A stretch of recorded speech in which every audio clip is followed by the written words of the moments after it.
Hi, I'm Kate. Last Christmas, my mom leaned in real close and hissed, "You'll never inherit a cent." She banned me from the house. My sister just watched, smirking. But the next morning, the lawyer called. "You're the sole heir." You'd think that was the end, right? It wasn't, not even close. I had driven up the winding road to the estate alone, the December air crystal sharp, biting at my cheeks. Snowflakes drifted down onto Dad's old Victorian porch, its wood groaning under weight I remembered from childhood visits. I'd left my teaching job early, bundled in my navy coat, replaying Dad's last words before he passed. "Don't ever let them erase your worth." Tonight was his retirement gala, his big moment. My chance, I thought, to belong again. Inside the ballroom, oak floors gleamed under chandeliers, violins humming softly in a corner. I stood frozen at the entrance for a moment, scanning faces, Celeste laughing with Ronan, Aunt Ivy chatting with donors, Mom patting Jessica's back as she posed for photos, the place cards at the VIP table. Dad, Mom, Jessica, major donors, caught my eye. One seat next to Jessica was empty. I thought it must be for me. "Olivia, over here," Mom said, her voice sweet, but something in her smile was off. I smoothed my dress, brushing down skirts I hadn't worn in years. I nodded to Marcus, forcing a smile. He squeezed my hand and winked. "You look beautiful," he said, but I felt anything but. We walked to Dad. He stood proud in his tuxedo, hair silver like moonlight. He embraced Jessica, praised her achievements. Then he turned toward me.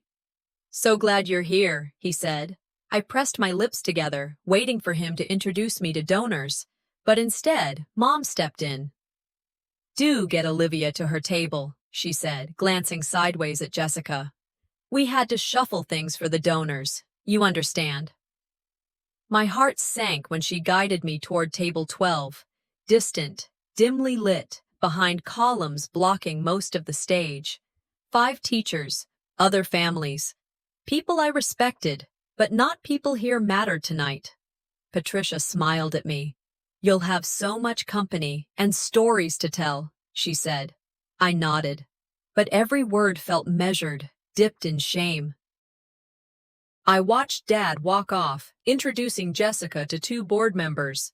Their applause echoed. Jessica's laugh was loud. Her hand rested over the back of the empty seat that should have held me. I tried to breathe steadily. I'd drafted scholarship proposals, written letters, raised funds.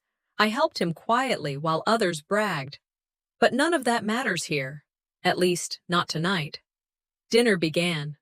Warm lights, plated courses, laughter. I chewed slowly, tasting roast chicken, trying to smile back at jokes. A teacher from PS 48 leaned in, asked, "Third grade, right?" I nodded, then tried to steer conversation toward my award last year.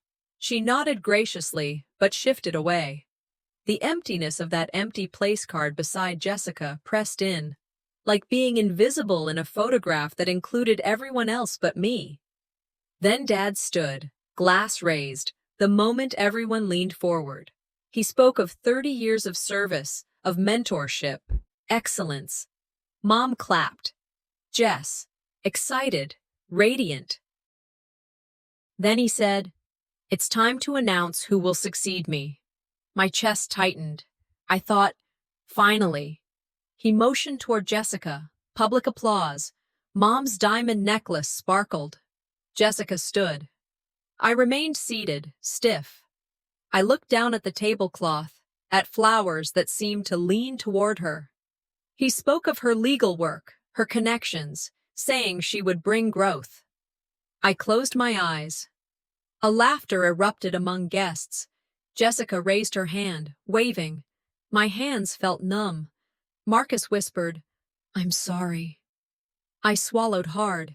It felt like someone slicing invisible lines around my heart, not just failing to be chosen, but failing to be seen. After the announcement, people clapped, pictures, toasts. I sat there, moving as little as possible, stepping into being someone else's footnote. My throat burned, not with tears, but with refusal to break down here. I kept myself quiet, held myself steady. Once I slipped away to the restroom, I stared in the mirror. The reflection looked unfamiliar. My dress drooped in the shoulders, not because of weight, but weight of everything unsaid tonight. A hand taps on the stall door. My phone buzzes. A message from a number I don't recognize. My breath catches. Olivia, this is Attorney Crane. I'm calling to confirm. Your father left everything to you. Board seat, trust fund, all of it. My knees tremble. The morning after the banquet, I couldn't shake the chill in my bones, even under layers of blankets at the motel. It wasn't the cold outside. It was the voice in my head repeating her words. You'll never inherit. Not a question, a sentence. I stared at the ceiling, thinking of how Maureen didn't even blink when she said it. I got dressed without music, without distraction. The silence was too honest. Outside, snow piled up along the curb, already gray from the salt trucks. My car engine groaned as I started it. I gripped the wheel tighter than I needed to and drove toward Fletcher Haynes's law office. For 20 minutes, I replayed the call in my head.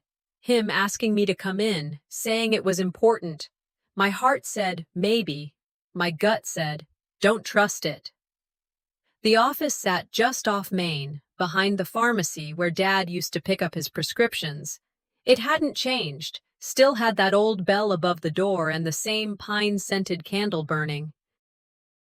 Fletcher looked tired when he welcomed me in. Kate, he said, thanks for coming. His handshake was firm, but there was something behind his eyes, a kind of hesitation. We sat. He opened a file, pushed one document forward, but didn't turn it fully toward me.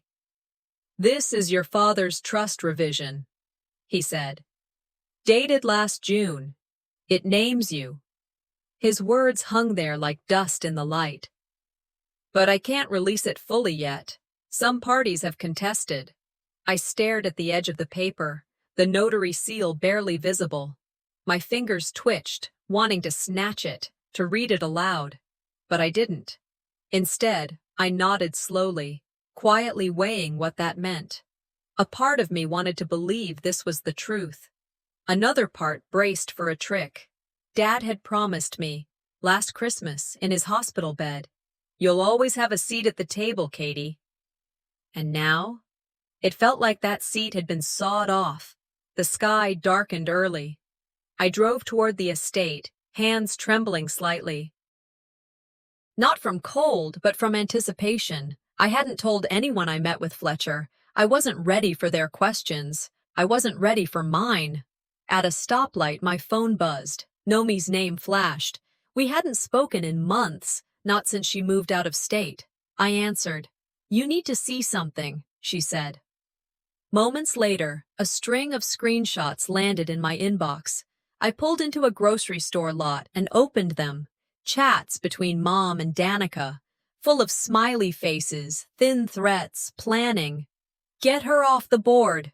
She won't fight it. Just like when we moved the lake house deed. They called me a burden, said I was always the soft one, the one who'd never push back. I felt something twist in my stomach, grief maybe, or fury wearing its mask.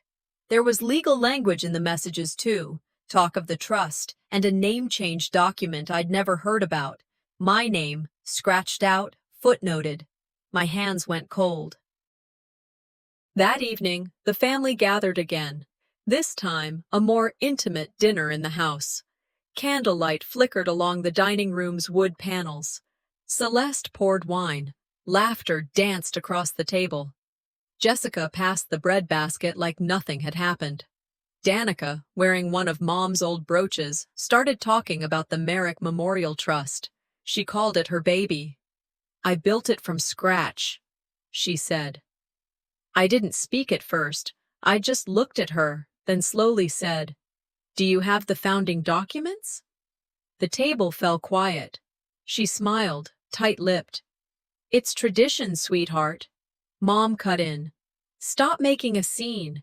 This isn't a courtroom. I stayed still.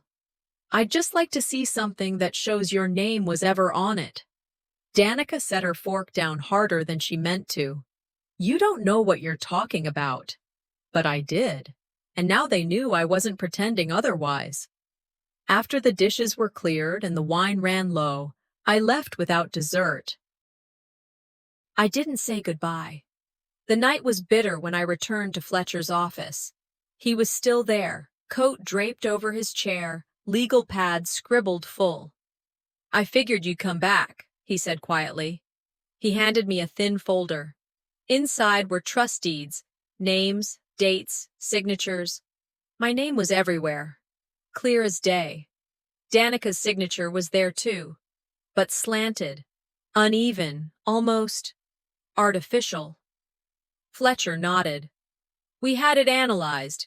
It won't hold in court. I sat down, documents shaking in my lap. I ran my thumb over Dad's signature. I knew that handwriting, years of birthday cards and post-it notes. Why would they do this? I asked. Fletcher didn't answer. I drove home with the radio off, letting the silence stretch. Every mile was a reminder. They weren't going to stop. This wasn't about grief. It was about power. And I wasn't going to fold. The house was dark when I pulled in. Quiet. But something was off. The front door was open a crack. I stepped inside.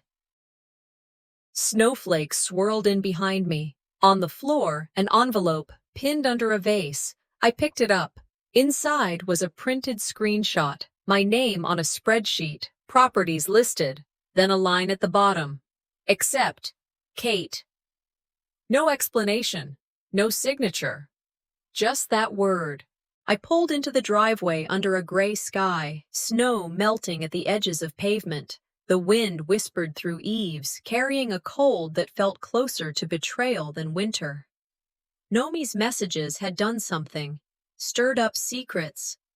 My heart still pounded from what I'd seen on my phone. I stepped inside, coat in hand, and let the silence greet me. Dad's old watch lay on the mantelpiece, its tick faint, steady. I stared at it, how it once meant warmth, company, that now it felt like a countdown. I placed the envelope on the kitchen table, hands trembling. Inside were copies of trust deeds, property titles, dates stamped, signatures printed, photos of filing cabinets inside Dad's law office. Danica's name adorns the documents as founder of the trust. But the signature, slanted, letters too perfect. I held them close, letting anger and disbelief burn through me like coal under skin. I realized this was bigger than discontent. It was deception sewn into family fabric. Morning came. Frost edged the windows. I drove to Fletcher's under low light, radio off. He met me in his office, tray of coffee steaming on the desk. Paperwork spread between us.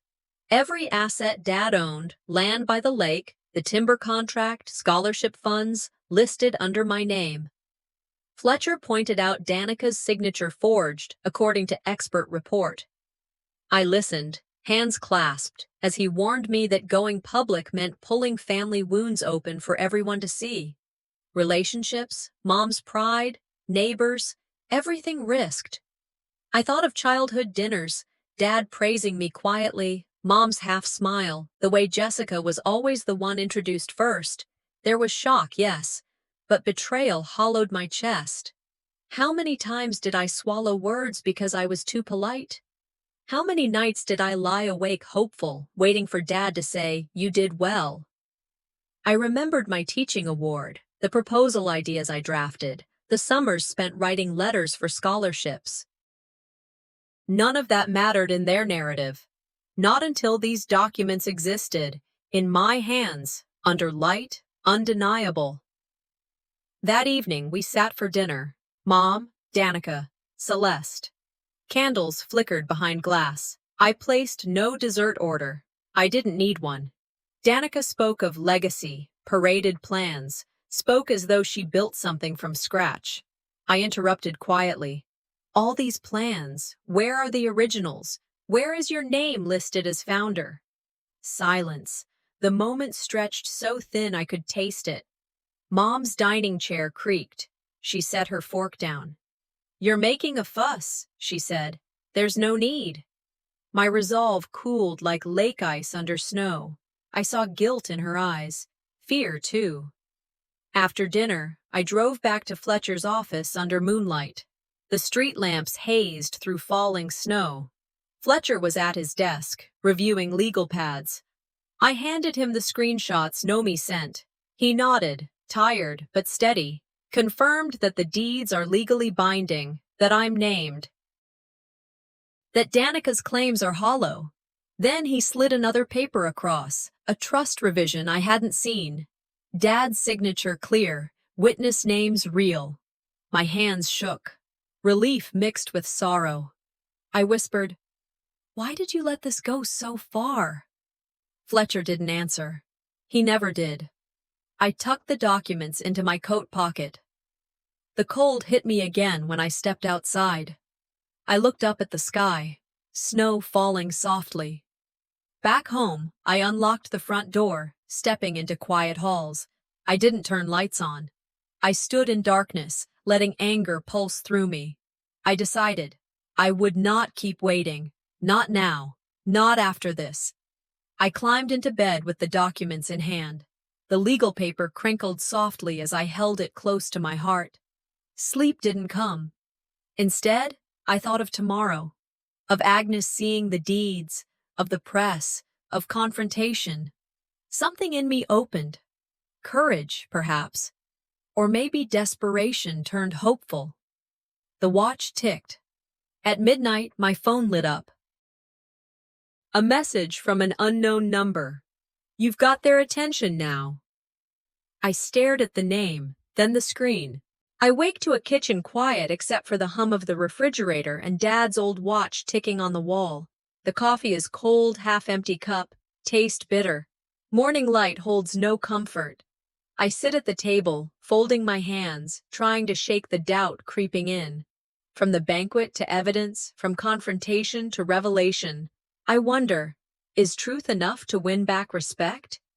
I glance at the screenshots Nomi sent. Some look harmless. Others feel like knives. She's a burden.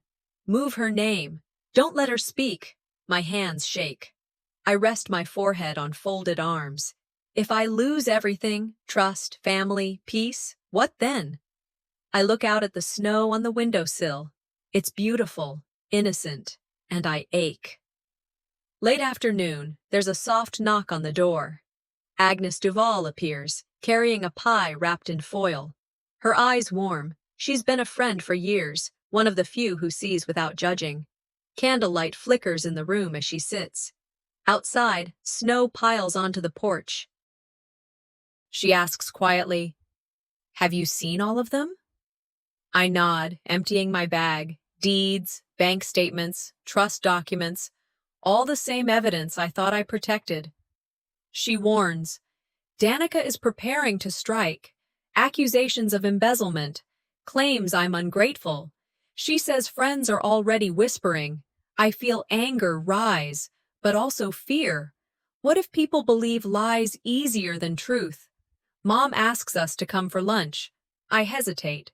Later, we gather at Celeste's house. Small, warm dining room, china plates Dad once used. Celeste invited a neighbor. I'm guest, not daughter. Danica speaks of her plans, work, growth, legacy, all in her name. The words sound hollow to me. I try. What if Dad meant for the trust to include both of us? She laughs. He meant what he said until the end. My mother glances away. Guilt there, but no apology. I stare at my plate. I chew slowly. My voice whispers, "You said my name was erased." She doesn't meet my eyes. Others smile, nod. I swallow the ache. I leave without dessert. Upstairs in my room, I stare in the mirror. My face looks older. I trace a scar on my cheek that I forgot was there, a reminder of a childhood slip. Memories flood. Christmas Eve when I stayed back to clean up, invisible. Moments of applause for Jessica. My teaching award left unmentioned. The words echo in me. Useless girl. I clamp down tears. I remember Maya Angelou. You can't use someone else's blueprint. I resolve not to live by theirs. My worth isn't their definitions. I pack a folder. Deeds, recordings, documents. I open my laptop, backup files online. I email Agnes. Tomorrow I need you to meet some neighbors and maybe a reporter. I rehearse what I'll say. Firm, factual, not shouting, but clear. I write drafts, cross out phrases that feel too emotional. I want truth, not spectacle. Night falls. The house is still. The power flickers. Lights dim and then back. Dad's old watch on the mantel seems loud, its tick uneven tonight. It sounds like a question. Are you ready? My phone buzzes. A text from Mom. If you move forward with this, you'll break us all. My heart pounds so hard I wonder if someone else can hear it. I stare at screen, thumb hovering. Maybe I already was broken. I woke before dawn, the hush of the house weighing heavy on my chest. The gala tonight felt like walking onto a stage that had already decided its ending. I pressed on a simple dress, quiet, not flashy. I tucked the manila folder into my coat. Deeds, recordings, that voice from Fletcher's office. Calm might be my only defense. I drove by the estate where the banners fluttered under streetlights. Dad's name, Danica's face, logos that denied my existence. I kept my hands steady on the wheel, wondering, do I confront her now, in front of everyone, or wait until they can't ignore the proof? Arriving at the ballroom, the foyer was already full. Community leaders exchanged pleasantries, photographers smiled for cameras, and gowns brushed carpets. Danica stood at the podium before I could catch her gaze. She spoke of Dad's legacy, how she aimed to carry forward his vision, how she'd built the Merrick Memorial Trust with integrity. I felt a lump in my throat when she said "we," as though I were invisible. Whispers drifted through the crowd. She's bold. She has the background. Doesn't she teach somewhere? My blood surged. I gripped my phone, recording every word. When she announced her upcoming project, empowering teachers and expanding scholarships, the applause felt settled before the words even landed. I stood up, stepping through the crowd that parted like water. I leaned on the edge of the stage and asked, steady voice, "Where is the paperwork that names you founder? Because I have it here." I held out the folder. The room went still. Fletcher's deeds, the notarized signatures, the property titles, every major asset signed in my name. Danica's face went pale. Mom turned away. Reporters snapped photos. It wasn't triumph. It was exposure. Danica's retaliation came quickly. "You're doing this for attention," she spat. Always were the quiet one, always the one wanting applause where work matters. Some in the audience gasped, others looked away. My chest tightened, not with shame, but clarity. She called me disloyal, said Dad distanced himself because I didn't understand ambition. All of it meant to diminish me. I smiled, narrow, fierce. They needed to see I was standing, not broken. After the gala ended, chairs scraped, clinks of glasses faded, guests drifted away. I stood near the doorway. Mom approached, tearful. "I didn't know." But I kept my lips closed. Words now felt cheap. In my car, I turned the key ignition. The engine rumbled. Rain had begun, slicing the streetlight. I replay her words, betrayal disguised as duty, the echo of attention seeker, of quiet ones don't win. None of these were me. I flipped through the folder again, proof, bloodless and undeniable. Then my phone lit. A headline flashing in my feed. Trust forged under fire, the Merrick legacy revealed. My jaw clenched. Not enough, not done. Then a call, unknown number. I have something you should see. Proof Danica bribed someone to destroy your copies. My heart dropped. The past had opened a door. Whatever came next could destroy me or set me free. The morning after the gala, the radio crackles with headlines. Trust forged under fire. Merrick trust exposed. I lie in bed listening, phone buzzing beside me. Messages flood in. Friends saying, "You did the right thing." Others whispering, "You expected this, didn't you?" My skin prickles. I pull on a coat, peek into the hallway, then head to Mom's study. It's been the command center for her decisions. Stacked books, family photos, that heavy desk. I turn the knob, empty. Books tipped over, curtains drawn back. The smell of old leather and regret hits me. I touch a photo on the desk. Dad, Jessica, me. Mom's reflection in the glass behind. But she isn't there. I whisper, "Why did you let this happen?" Only silence answers. I find a note, curled at the edge of the drawer. "If you push this further, you'll break us all." My heart clenches. Fear and fury knot together. By afternoon, things shift outward. Reporters ring my doorbell. Neighbors peer in through windows. Some offer support, others deliver sharp glances. Agnes arrives, steady, calm. She says they're spinning the story. "You want attention," she reports, one anchor said. "You fabricated documents," another writes online. My blood pulses.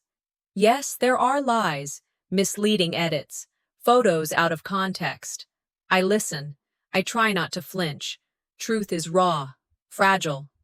Danica uploads a video by evening, tightly edited, a voicemail distorted, wordplay twisted.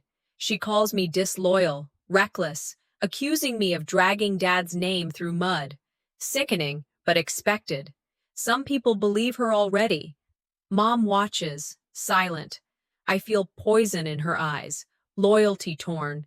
Rage wells up, but I keep my voice low. Loyalty or legacy? I say into the camera when I record my own short reply. You can't build legacy from erasing truths. It's firm. It's simple. Enough. Late that night, I sit by the window watching snow fall slow and steady. Footprints lead away from our porch. They don't return. I clutch the manila folder, evidence heavy in hands. I draft a speech for tomorrow's reading. Calm tone, facts only, no condemnation, just exposure. I post a statement online. Truth isn't what people believe, it's what they're hiding. My heart thrums. Some messages flood in. Support. Others sting. Threats. But the air feels charged. Something shifted. Then, as I close my laptop, a ping. Email titled Emergency. It's from a news anchor. "We want you live on air tomorrow." You sighed. But Danica just submitted documents saying Dad's original trust was destroyed in a fire. My chest tightens, so I can barely breathe. I clutch the envelope from Dad's office in my bag. Rain lashes the windshield. I lean forward, knowing this could undo everything I've worked for, or finally break the silence once and for all. I woke before the sun. Phone already buzzing, screen full of alerts. Merrick trust exposed. Kate Merrick breaks family code. There was no coffee yet, no toast, just headlines. I sat in my robe, staring at the swirl of notifications, the gut-sinking realization it was no longer just a family matter. It was everywhere. Some messages were kind. Proud of you. About time someone spoke out. Others? This should have stayed private. You're tearing your family apart. I knew not all backlash would come from strangers. And there it was, Danica's latest move, a counterclaim posted at midnight. Kate destroyed original files. She painted herself the victim, grief-stricken, blindsided, manipulated. She even posted grainy pictures of fire damage at the cabin. Convenient, isn't it? I sat down with a legal pad and pieced together every one of her lies. Dates, interviews, promo flyers, every timeline that didn't match. She was slipping, and this time, I was documenting everything. Later that morning, we gathered at the local news station. Danica, all glossed up, walked in like she owned the place, her voice syrupy as she faced the camera. This isn't about inheritance, it's about dignity. My sister made this ugly. My father would be heartbroken. Off stage, I sat with Fletcher and Agnes, heart beating too loud, folder clutched so tight my fingers ached. I could barely hear the host's question, only that familiar tone Danica used, the one that always meant trouble. When the anchor asked for documentation, Danica froze for a fraction of a second. Most of it was unfortunately lost, she said, forcing a weak smile. But I stand by my truth. That's when the screen cut to the anchor's co-host, holding a manila envelope. We've just received documents that contradict your claim, verified by outside sources. Kate submitted them earlier today. We'll share them after this short break. Danica's face didn't move, but her neck flushed. The color drained from her fingers gripping the table. The co-host kept talking, but the tension in the room could have cracked the floor. The studio lights dimmed for the commercial cut, but no one spoke. By the time the segment returned, the story had changed. Social media blew up. Side-by-side comparisons, old videos, interview snippets. Danica's carefully crafted image shattered like glass. One clip played over and over, her claiming she was sole heir, followed by Dad's voice saying, Kate always had the stronger backbone. She tried to get ahead of it, released a statement that evening. If I misled, if I hurt feelings, if anyone was confused, no admission, just smoke and deflection. I watched it alone in my apartment, no lights on. I'd waited years for truth, and when it came, it still felt incomplete, like it cost too much. Dad's associates released their own statements.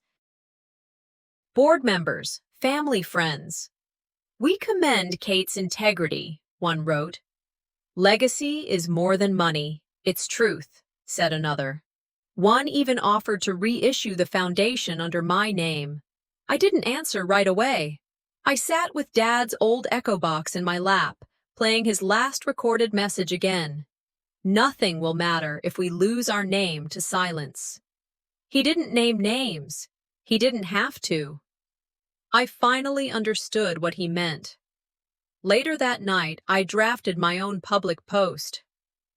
To those who stood beside truth, thank you.